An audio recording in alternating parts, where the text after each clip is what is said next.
इंसान यूं ही अपने आप नहीं बदलता। कभी कभी जिंदगी में कुछ हादसे ऐसे हो जाते हैं जो इंसान को बदलने पर मजबूर कर देते हैं। यह बदलाव उसकी इच्छा से नहीं बल्कि परिस्थितियों की कठोरता से आता है। इसलिए दूसरों को परखने से पहले उनकी परिस्थितियों को समझने की कोशिश करो। जो चीज तुम्हें नहीं मिली वह शायद तुम्हारे लिए बेहतर नहीं थी। जो तुम्हारे पास है वही तुम्हारे लिए सबसे उचित है। लेकिन यह भी याद रखो कि आत्मसम्मान के साथ जीना ही असली पहचान है। दूसरों की नजरों में चाहे जो भी हो, तुम्हारी पहचान तुम्हारे आत्मसम्मान से जुड़ी होती है। जिंदगी रेत की तरह है, यह हाथों से फिसलती जाती है और एक पल भी नहीं रुकती। जितनी देर में यह एहसास होता है तब तक समय बहुत आगे बढ़ चुका होता है।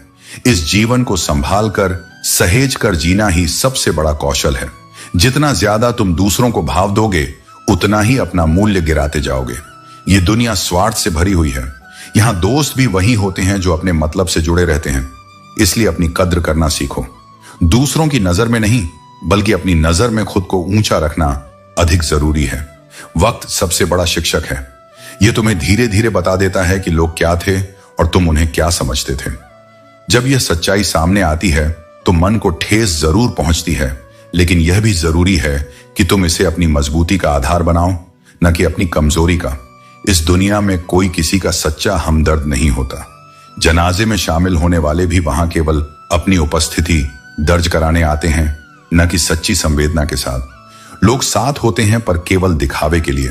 इसलिए अपनी सच्ची ताकत खुद के भीतर खोजो, न कि बाहरी समर्थन में। यह वक्त ही है जो तुम्हें सिखाता है कि कौन तुम्हारे साथ था, कौन केवल दिखावा कर रहा था और कौन अपने स्वार्थ के लिए तुम्हारे करीब था। वक्त का सामना धैर्य, समझदारी और आत्मविश्वास के साथ करो। यही तुम्हारी सबसे बड़ी पूंजी है। गोपियों ने कहा, प्रभु आपने हमारा मन चुरा लिया, अब हम आपको छोड़कर कहां जाएं? या तो हमारा मन हमें लौटा दो या फिर सदा हमारे साथ रहो।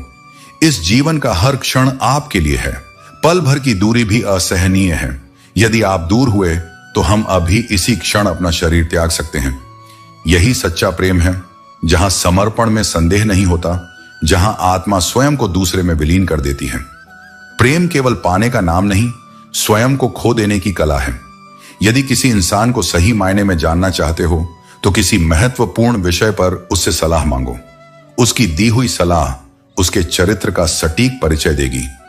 जो दूसरों का भला सोचता है उसकी वाणी में मधुरता और मार्गदर्शन में सच्चाई होती है। भगवत गीता कहती है, मन अंधा होता है, इसके पास अपना कोई ज्ञान नहीं होता। यह केवल वही देखता और समझता है जो इसे बाहरी